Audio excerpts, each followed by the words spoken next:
আজকে আমরা বাংলাদেশে যখন একটা নির্বাচনের জন্য সমস্ত মানুষ অপেক্ষা করছে, আমরা রাজপথে ছিলাম, আমরা নিজেরা সক্রিয় ছিলাম, আমরা তাকে কখনো কোথাও দেখি নাই। এদেশের মানুষের অধিকার প্রতিষ্ঠা না হবে।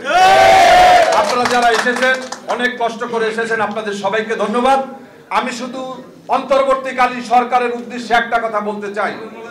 আজকে তাদের একজন উপদেষ্টা, তিনি যেভাবে আওয়ামী লীগের ক্রিয়ানক হিসাবে ভূমিকা পালন করেছেন, এগুলা বন্ধ করতে হবে। মাহফুজ আলম কোথায় কোন ভূমিকা রেখেছেন আমরা জানি না। আমরা একদিন দেখেছি ডক্টর মোহাম্মদ ইউনূস তাকে এই আন্দোলনের একজন মাস্টার মাইন্ড হিসাবে পরিচিত করেছেন। আমরা রাজপথে ছিলাম, আমরা নিজেরা সক্রিয় ছিলাম, আমরা তাকে কখনো কোথাও দেখি নাই। RICL TMX, যুগের পর যুগ স্থাপনা থাকে মজবুত।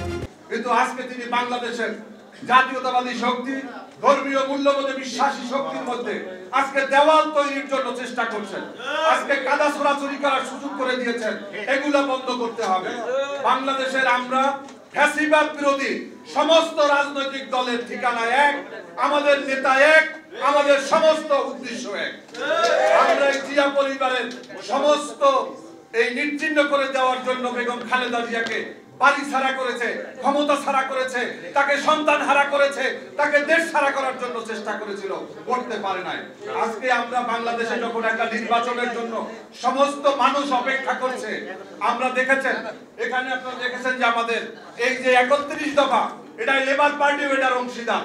এটা শুধুমাত্র বিএনপির নয়, এদেশের সমস্ত গণতন্ত্রকামী রাজনৈতিক দলগুলোর এই সনদ হচ্ছে 31 দফা।